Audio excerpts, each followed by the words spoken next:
Le Rav Bochko, Zichrono Livracha, מביא אמן המדרש, מדרש תנחומה.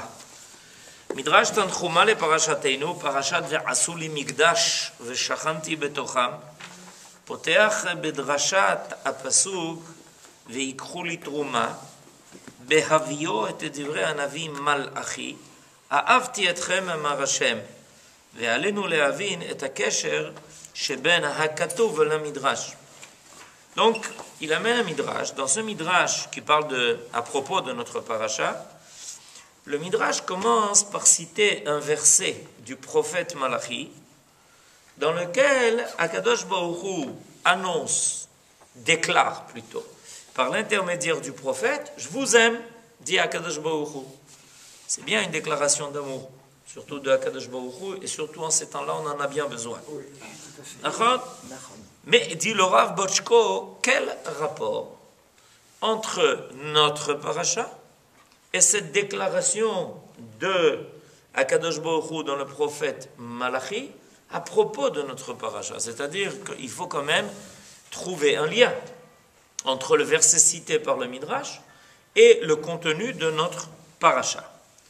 Ve'al menat le'avin et hakesher alinu le'akdim u'leva'er. מדוע לא עלתה בידי דוד המלך לבנות את בית הבחירה?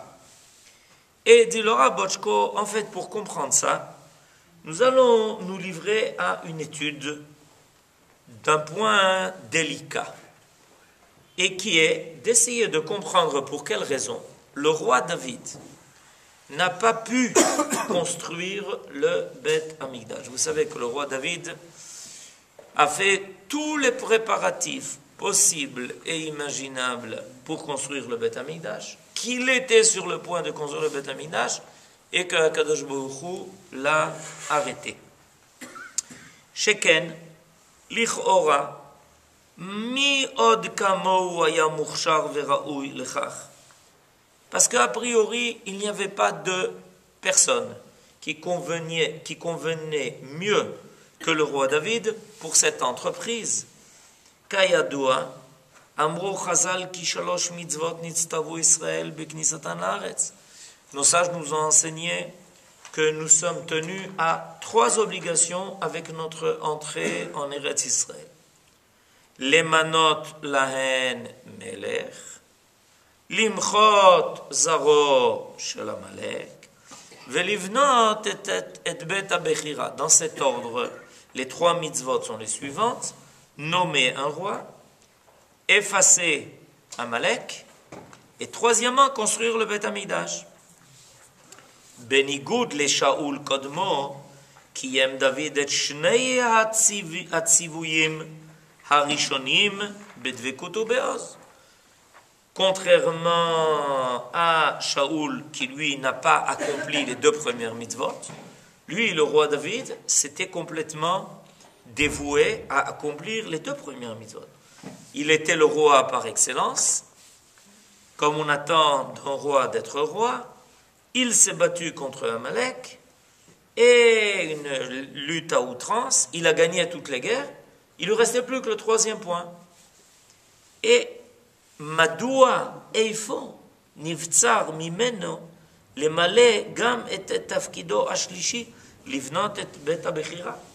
Et on donc doit se poser la question, comment se fait-il que le roi David n'a pas pu réaliser dans cette liste-là de ces 3 mitzvot la 3e chose, construire le Beth Amikdash?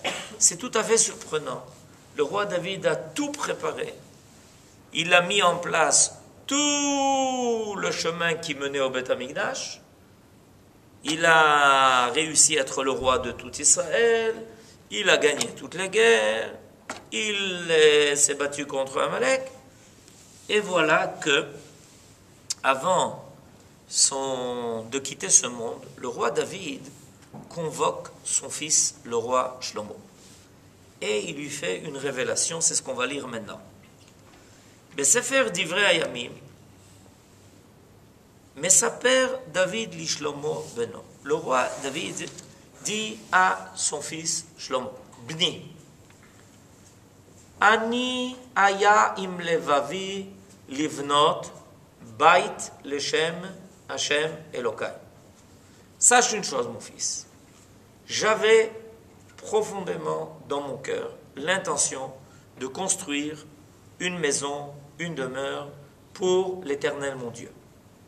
Vayei alai dvar Hashem lemor. Mais voilà que Dieu se révéla à moi en me disant, Dam larov shafarta.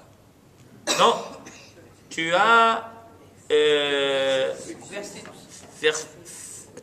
versé du sang. Ou milchamot gdolot asita, et tu as fait de grandes guerres. Lo tivne bait leshmi, tu ne construiras pas une maison pour moi. Ki damim rabim shafarta artsa lefanai, parce que tu as versé beaucoup de sang devant moi. Ine ben nolad lecha, c'est un fils que tu vas mettre au monde, pardon, que tu as déjà mis au monde. Hu yiye ish menucha, lui sera l'homme de la paix, on pourrait dire comme ça, ish menucha. Ve anichoti lo mikol oivav misaviv, et il sera tranquille de tous ses ennemis autour. Ki Shlomo yeshmo, il s'appellera Shlomo. Ve shalom ve sheket eten al Israël beyamav, et en son temps régnera la paix et la tranquillité sur tout Israël. Hu yivne bait lishmi, c'est lui qui construira une maison pour moi. Je ne comprends pas. Moi non plus. Non. Non. Vous avez dit que nous avons les trois conditions. Effacer Amalek, donc faire la guerre. Et d'un coup, Dieu lui dit, tu as fait de la guerre, tu as versé du sang. Kol hakavod, chazak ubaruch, mi sheberach. La contradiction est flagrante. C'est exactement le problème grave qui se pose à propos du roi David. Il y a quelque chose qui est tout à fait une énigme là, quelque chose qui ne marche pas. Puisque Akadosh Baruch Hu a donné le chemin à prendre. Nommer un roi qui sera le roi de tout Israël. David coche le truc, c'est fait. Deuxièmement, il faut faire des guerres pour que tes ennemis ne menacent plus Israël, etc. Il coche la case, c'est fait. C'est bien écrit que quand on détruit Amalek, il faut détruire tous. Et faire la guerre contre Amalek, il coche la case, c'est fait. Il se prépare à cocher la dernière case, on lui dit non, quoi, tu as fait des guerres. Ben oui, c'est ce qu'il fallait faire, non? C'est ce qu'on m'a dit. Alors qu'est-ce que c'est quoi? Justement à cause de ce qui permet, attendez bien, regardez jusqu'où va le paradoxe. À cause de ce qui permet de construire le Beth Amikdash, le roi David ne peut pas construire le Beth Amikdash. Lo barur. Veine davar ze, chez David chata b'shvichut damim. Et le roi Botchko dit exactement cela. Ce que l'on peut considérer comme une faute. Et en général, c'est comme ça que c'est présenté. Que le roi David ne peut pas construire le Beth Amikdash parce qu'il a fait couler trop de sang. Donc on lui reproche cela. Nishma muzar le madai a l'air très bizarre. Shiare kol hamilchamot asher lacham David lo hayu ela lekadesh shem shamayim. Parce que toutes les guerres que le roi David a fait étaient pour agrandir le nom de Dieu dans le monde. Pourquoi? Parce que imaginez-vous que dans le monde entier, tout le monde entend parler de David et tout le monde dit mais c'est pas possible, il gagne toutes les guerres. Rien ne l'arrête. Comment il arrive à vaincre les peuples les plus terribles, les plus difficiles, ceux qu'on n'a jamais vaincus jusqu'à présent? Ah, et quand on demande à David, et dites-moi comment vous avez réussi, c'est quoi qui est votre stratagème? Réponse, c'est Akadosh Baruch Hu. Il le dit. Et dans Teilim, regardez le Perek Yutret 18, chapitre 18 de Teilim, et il le dit dans le livre de Shmuel. Hashem Uzi, Ma'uzi, Magini, Sitri. Il attribue à Kadosh Baruch Hu tout. C'est-à-dire qu'il y a un Kiddush Hashem énorme qui se fait dans le monde. Parce que le roi David sortait à la guerre, ses soldats, ils avaient les tefilines sur la tête, Et quand il donnait le cri du combat, c'était Mil Hashem Elai, ceux qui sont pour Dieu avec moi. Alors dans le monde entier, on savait les raisons pour lesquelles le roi David gagnait ses guerres. Alors maintenant, on lui reproche une chose pareille. C'est pas possible, il y a quelque chose qui ne marche pas. Il y a le chant de Ouzia. Mais c'est pas de ça qu'il est question ici. Bevadai shebemilchamotav ishlich David et nafsho mineged. Il est clair que David était prêt à mourir au combat. Il était prêt à donner sa vie pour mener ces guerres. Et sachez que le roi David a toujours été à la tête de l'armée quand il partait en guerre. C'est pas lui, il donnait pas les ordres enfermés dans un bunker. Et il voyait sur l'écran comment ça se passe.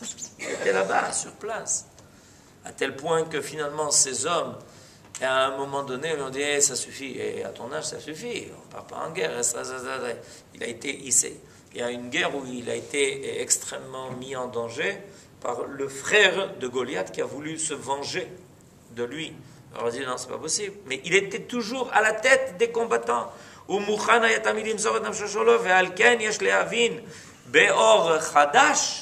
Et c'est pour ça qu'on a besoin d'une nouvelle compréhension.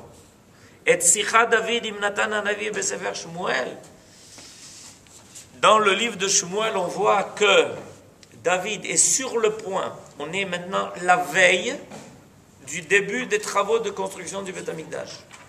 La veille. Et Akadosh Baruch Hu se révèle au prophète Nathan et lui dit va maintenant chez David. Akadosh Baruch Hu, il est tard, tu sais, à une heure pareille, on ne va pas chez le roi. Il lui dit va maintenant. Il dit pourquoi? Parce que demain matin à l'aube, le roi David a l'intention de commencer la construction du Beth Amikdash. Or, je veux l'arrêter. Si tu reportes à demain, quand tu arriveras, les travaux auront déjà commencé, et lui, en quelques jours, il aura tout fini. Il n'y a pas de gel, là. Ah non, pas du tout, là. Avec David, il n'y a aucun gel. On est complètement dégelé. Alors, vous comprenez que... Donc, alors, qu'est-ce qu'il lui dit? Qu'est-ce qu'il dit? Alors, Nathan vient, hein, il trouve...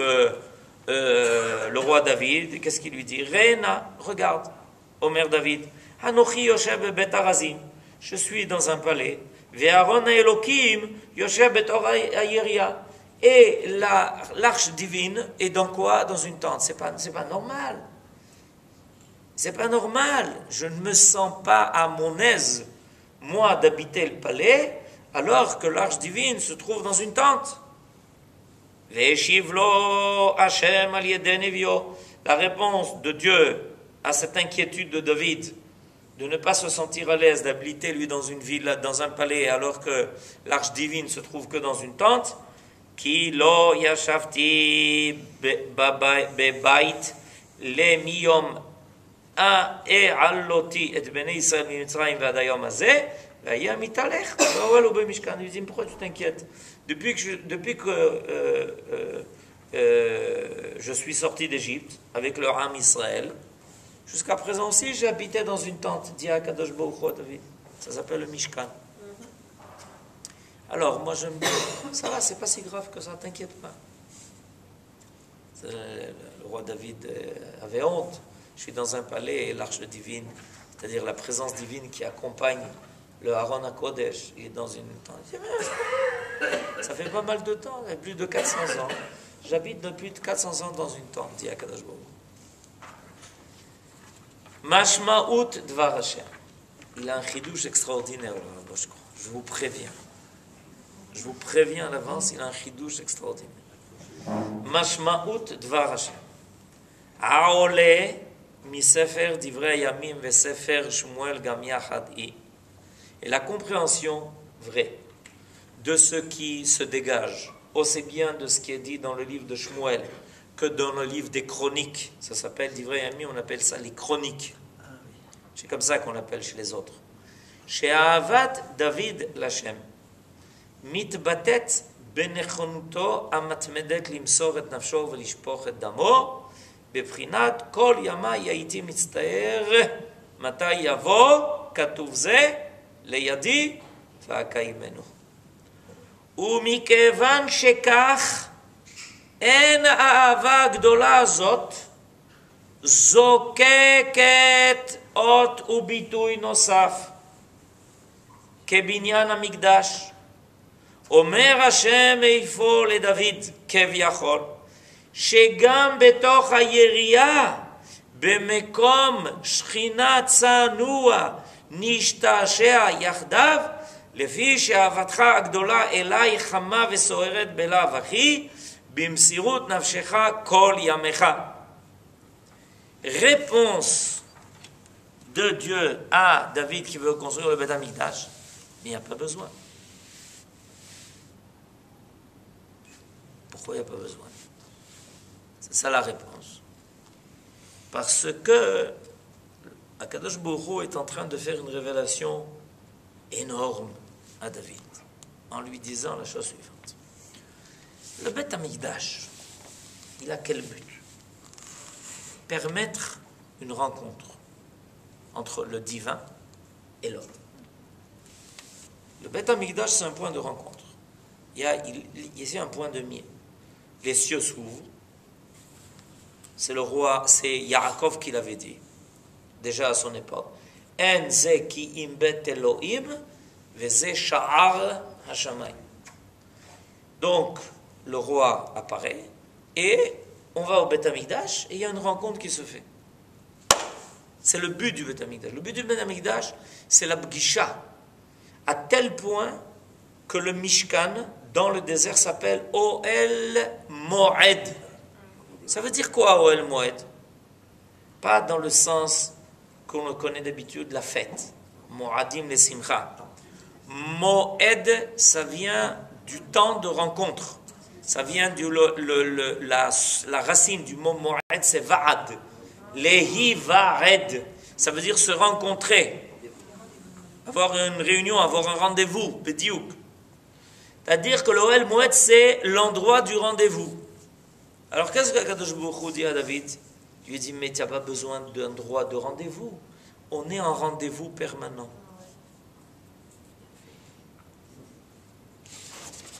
Tu ne comprends pas, David? Il y en a qui vont avoir besoin du Beth Amikdash pour me rencontrer. Mais toi, on se rencontre partout. Dans toutes les guerres, j'étais avec toi. À chaque moment, tu me sentais. Quand tu te battais, tu sentais les ailes qui te frôlaient. Les ailes de la providence et les ailes de la présence divine. Ta volonté, ton dévouement, ta capacité d'être prêt à donner toute ta vie pour mener ces guerres, qui étaient des guerres justifiées, ça t'a permis une présence, ça a permis une présence divine qui était permanente. Tu n'as pas besoin d'un point de rendez-vous, parce que tu es toujours au rendez-vous. Parce que moi, je suis toujours présent avec toi. Et la meilleure preuve, c'est que le roi David, ses guerres, lui donne la névoie, l'inspire.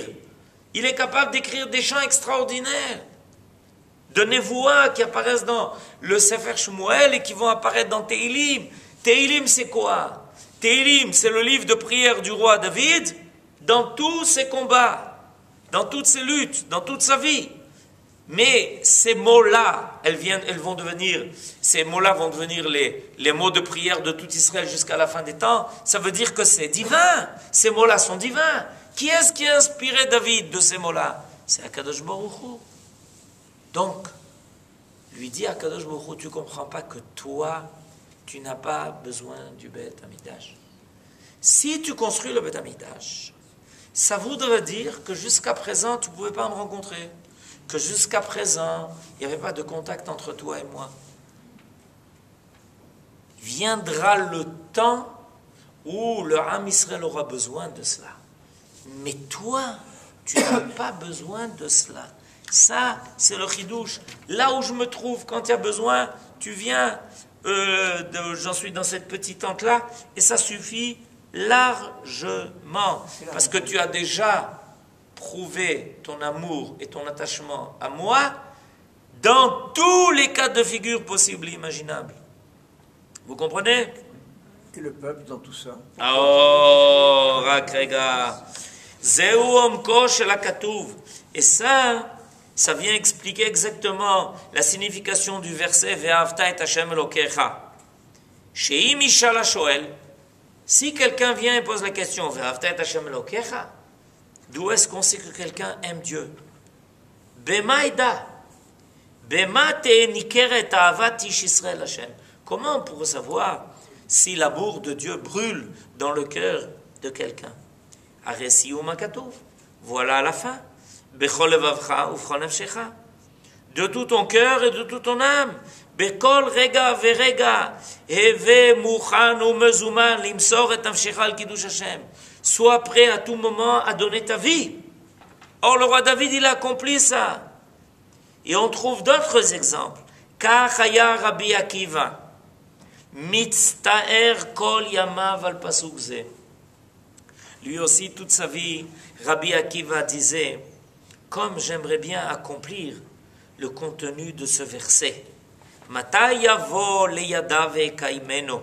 Quand est-ce que je pourrais accomplir complètement ce verset? D'aimer Dieu par toute ma vie. Ki esh ahavato hayta boeret bekirbo beotzma kazo. עד שהיה מצפה להראות את תוקף אהבתו גם אם יהיה מדוכא בייסורים וגם במסירות נפשו על מזבח השם.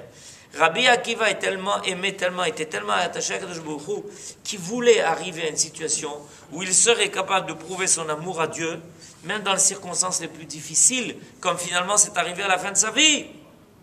Ve'ulam, mais derech kodesh kashazo. Mais cette dimension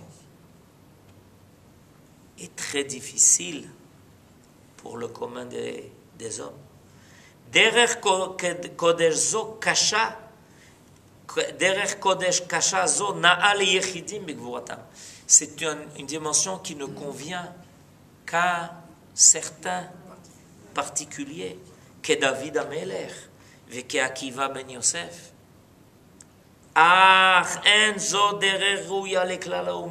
Mais ça ne peut pas convenir au peuple. Ça ne convient pas à la majorité des gens. Parce que si tout le peuple d'Israël arrivait à ce niveau-là, Torah maté alea. Qui est-ce qui reste?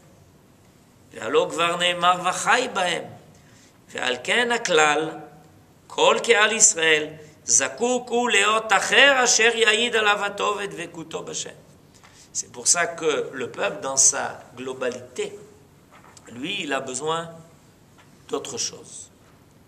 Le roi David disait, Achat shalti me'et Hashem, ota avakesh, shivti bevet Hashem kol yamei chayai. Je n'ai qu'une chose à réclamer de Dieu, d'être installé dans sa maison tous les jours de ma vie.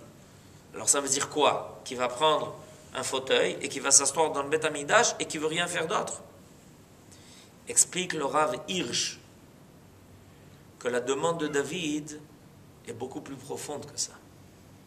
La demande de David, c'était à Kadosh Baruch Hu, fasse que j'ai le mérite de me sentir dans ta maison là où je me sens, là où je suis.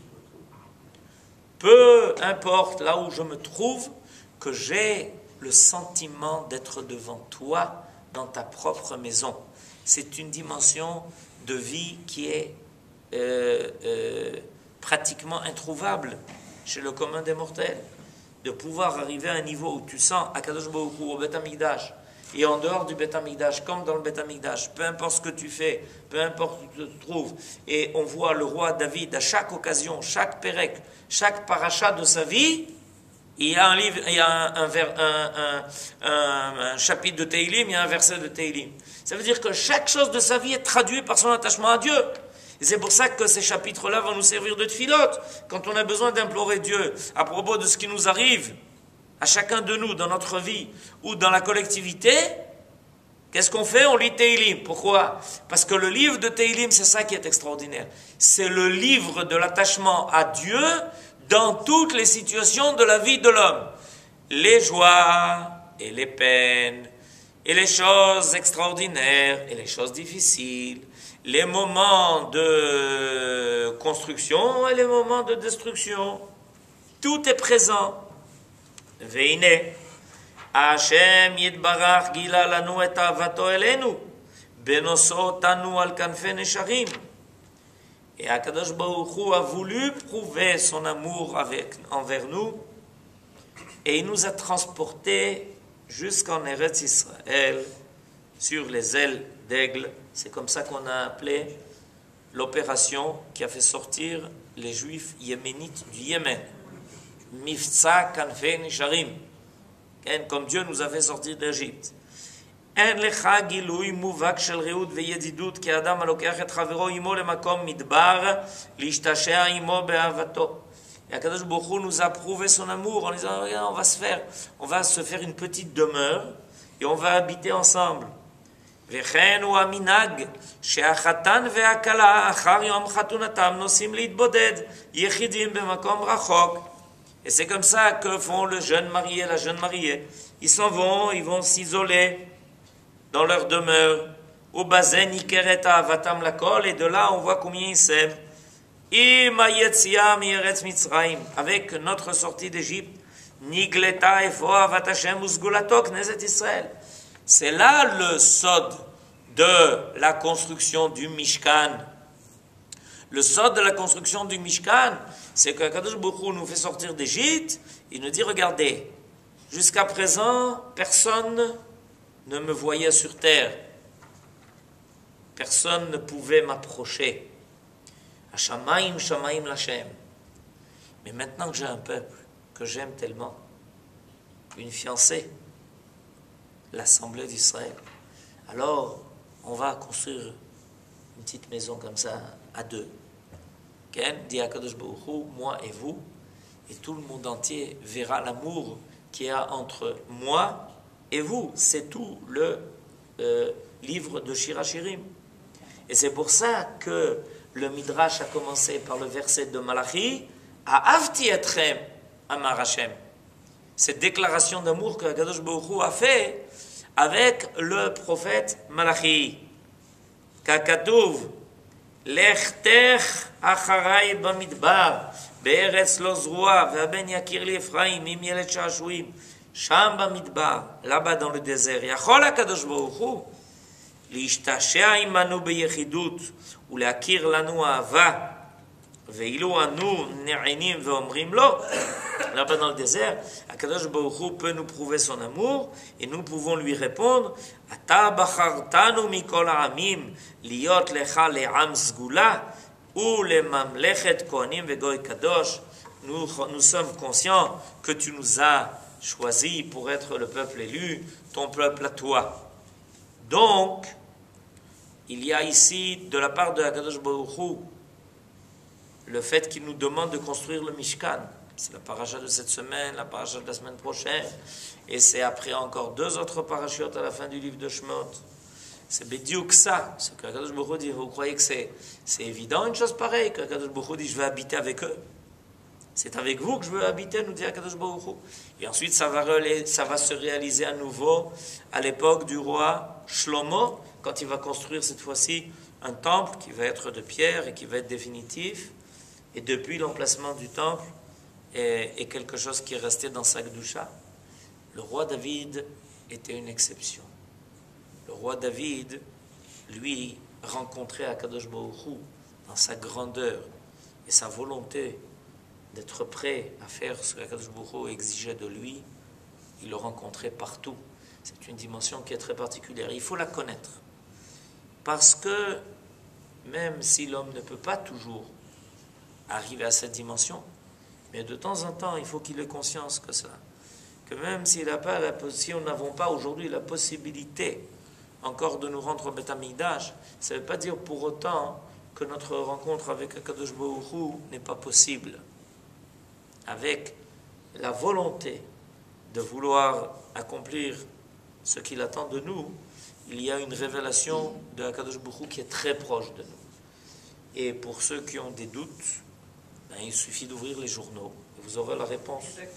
Et vous sentirez comme Akadosh Baruch Hu avec ses ailes, il nous... ok?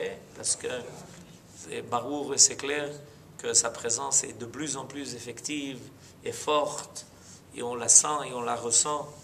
Et celui qui veut s'ouvrir à cela sans difficulté aucune, il le sent tout de suite, et de plus en plus, les yeux s'ouvrent pour voir cela dans le monde entier. Chodesh Tov et Shabbat Shalom.